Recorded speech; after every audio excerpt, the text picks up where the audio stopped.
Hey guys, welcome back to my channel. तो आज मैं एक्सप्लेन करूंगा ज़ॉम्बी एक्स स्लैशर का चैप्टर 4। तो चलिए शुरू करते हैं इस वीडियो को बिना किसी देरी।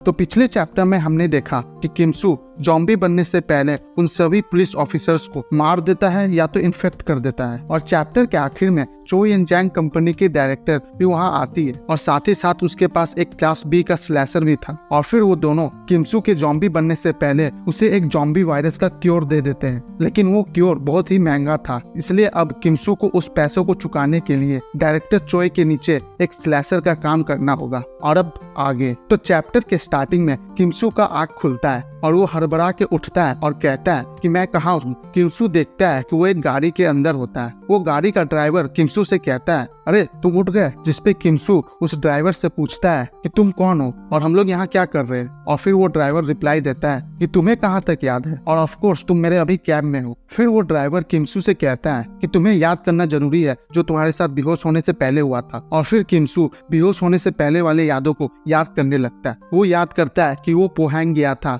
ज़ॉम्बी मारने वाले मिशन में, और फिर वो वहाँ कुछ ज़ॉम्बीज को भी मारा था, और फिर उसे जो पैसा मिला था उन ज़ॉम्बीज को मारने के बाद वो उससे एक घर खरीदा था। और फिर उसे याद आता है कि उस घर में एक ट्रैप बिछा हुआ था जिससे कि वो ज़ॉम्बी ब्लड से इन्फेक्ट हो गया था। किमसू ये याद करके अपने शरीर को छूने लगता है। वो चेक करने लगता है कि कहीं वो ज़ॉम्बी तो नहीं बन गया, और फिर आगे वाले सीट पे जो स्क्रीन लगा हुआ था उसमें अपना रिफ्लेक्शन चेक करता है। उसके जान में जान आती है जब वो देखता है कि वो अभी तक ज़ॉम्बी नहीं बना है और वो अभी इंसान ही है। फिर वो ड्राइवर कहता है कि क्या तुम्हें वो सिल्वर बालों वाली लेडी याद है। फिर किमसू को याद आता है कि वो सिल्वर बालों वाली लेडी उसके बेहोश होने से पहले उससे पूछ रही थी कि क्या तुम्हें जिंदा रहना है। फिर किमसू अपने मन में कहता है कि क्या ये वही लड़की है जो मास्क पहन के मेरे साथ ज़ॉम्बी मारने गई थी। और फिर कहता है कि वो वहाँ पे मौजूद थी जब मैं ज़ॉम्बी बनने वाला था। किमसू ये सब सोच के अपना सर पकड़ लेता है। और फिर वो ड्राइवर कहता है कि तुम्हारे सामने जो स्क्रीन है उसमें एक वीडियो है, वो चला के तुम देख लो, इससे तुम्हें तुम्हारे कुछ सवालों के जवाब मिल जाएंगे। और फिर कहता है कि मैं अभी ये तुम्हें समझा सकता था, लेकिन मुझे अभी गाड़ी चलाते समय आगे ध्यान देना है। हमें दिखाया जाता है कि वो दोनों अभी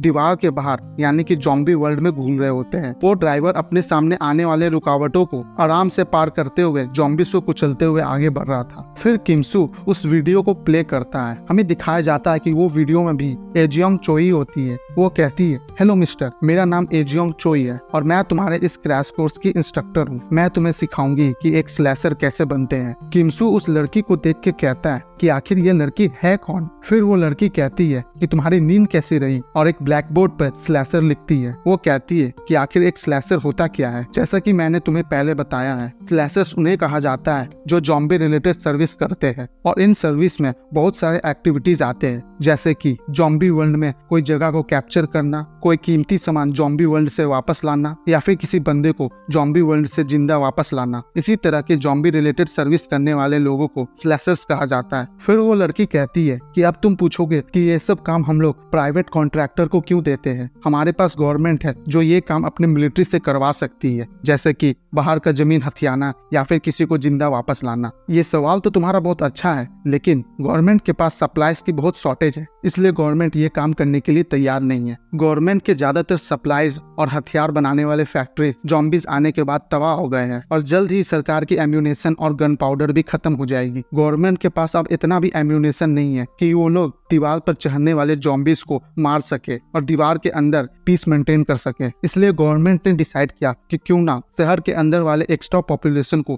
काम पे लाया जाए, उनको ज़ॉम्बी वाले इलाके में भेज के। और जो लोग इस मिशन में बच जाते हैं और उनके पास बहुत अच्छा स्किल होता है ज़ॉम्बीज को मारने का, तो हम लोग उसे स्लैशर्स की नौकरी में रख लेते हैं। और फिर चोई कहती है, और तुम मिस्टर, अब तुम भी इस इंडस्ट्री का पार्ट हो। फिर किमसू अपने मन में कहता है कि क्या तुम मुझसे कह रही हो, तुम मेरी बॉस नहीं हो, कुतिया कहीं की। फिर चोई कहती है कि मैं बेट लगा के कह सकती हूँ कि तुम अभी मेरे बारे में ही कह रहे होगे कि मुझे इसके अंडर काम करने की जरूरत नहीं है। फिर चोई थोड़ा हंसते हुए कहती है, लेकिन फिर भी तुम्हें हमारे अंडर काम करना ही होगा, क्योंकि तुम्हारे सर पे हम लोगों का बहुत बड़ा कर्ज है। जिस पर किमसू कहता है, कैसा पैसा। और फिर चोई अपने ब्लैक बोर्ड पे मुक्का मार के कहती है कि अब मत कहना कि तुम्हें याद नहीं। तुम्हें ज़ॉम्बी बनने से बचाने के लिए जो क्योर मैंने तुम्हें दिया था, उस दवाई के हर एक इंजेक्शन का कीमत 500 बिलियन वॉन है। ये दवाई को एक अनजान फार्मास्यूटिकल कंपनी ने बनाया था, लेकिन लोगों को इसके बारे में बहुत बाद में पता चला। हमें दिखाया जाता है कि इस दवाई का नाम ST pharmaceutical anti mutation drug zombie x है। इस दवाई का हर एक इंजेक्शन का दाम मार्केट वैल्यू के हिसाब से 500 बिलियन वॉन है, और अभी का बैंक इंटरेस्ट जोड़ू जो कि अभी 23% चल रही है, तो तुम्हें हर साल मुझे 115 बिलियन वॉन देना है। और फिर चोई एक तिरछी नजर देते हुए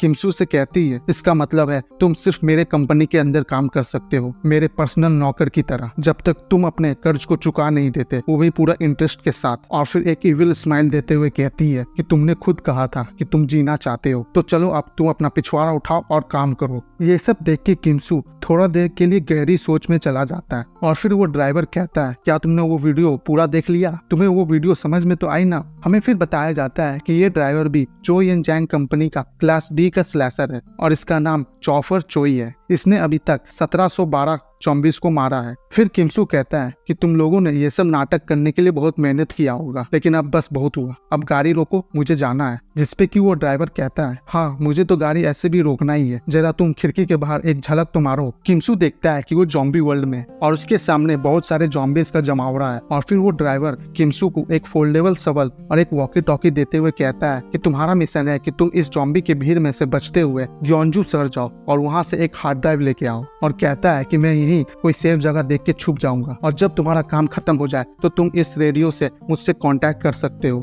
और फिर वो ड्राइवर कहता है कि कोई चालाकी मत करना, नहीं तो तुम्हें यहीं पर एक गार्डन वाला घर ढूंढना होगा ज़ॉम्बीज़ के साथ रहने के लिए, और अगर तुम बुसान शहर वापस जाना चाहते हो तो मैंने तुम्हें जैसा कहा है वैसा ही करना, उन ज़ॉम्बीज़ को मारो और वो हार्ड ड्राइव लेके आओ। किमसू अपने सामने उन ज़ॉम्बीज़ को देख के कहता है कि आखिरकार मेरे साथ हो क्या रहा। हमें फिर बताया जाता है कि किमसू दीवार के अंदर रहने आया था ताकि वो ज़ॉम्बीज़ से बच सके, लेकिन वो गरीबी से बचने के लिए वापस दीवार के बाहर गया ज़ॉम्बीज़ को मारने के लिए, लेकिन अब उसे फिर से दीवार के बाहर आना पड़ा कर्ज के कारण। किमसू कहता है कि उसके साथ कुछ भी अच्छा नहीं हो रहा है, लेकिन इसके अलावा उसके पास और कोई चारा नहीं है। इस दुनिया का यही नियम ही है कि हर बार कमजोरों को ही सहना पड़ता है। हमारा फिर सीन चेंज होता है, हमें चोई एंड जैंग कंपनी का सीन दिखाया जाता है, जहाँ चोई उस ड्राइवर से बात कर रही होती है। वो कहती है, हाँ बोलो अब क्या बात है। वो ड्राइवर कहता है कि मैंने आपके पैकेज को सही जगह डिलीवर कर दिया है, और देखने से लग रहा था कि वो आप पे थोड़ा चिड़चिड़ाया हुआ है, लेकिन मुझे लग रहा है कि वो आपका ये काम कर देगा। फिर चोई उसे शुक्रिया करते हुए कहती है कि मैं तुम्हारे इस ट्रिप का पेमेंट कर दूंगी, और तुम उसका एक ड्रोन फुटेज लेना मत भूलना। क्या तुम्हें समझ आई? फिर चोई की असिस्टेंट कहती है कि आपको सही में लगता है कि वो नया बंदा वैसा ही करेगा जैसा आपने कहा है? उसने तो अभी तक कोई ट्रेनिंग भी नहीं ली है, क्या ये थोड़ा जल्दबाजी नहीं हो जाएगा उसे बाहर भेजना? जिसपे कि चोई अपने असिस्टेंट से कहती है कि सब कुछ ठीक होगा, मुझे उससे जीत की खुशबू आ रही है। और फिर हमारा चैप्टर यही खत्म होता है। तो गाइज मिलते हैं हम आपसे अगली वीडियो में, तब तक के लिए गुड बाय।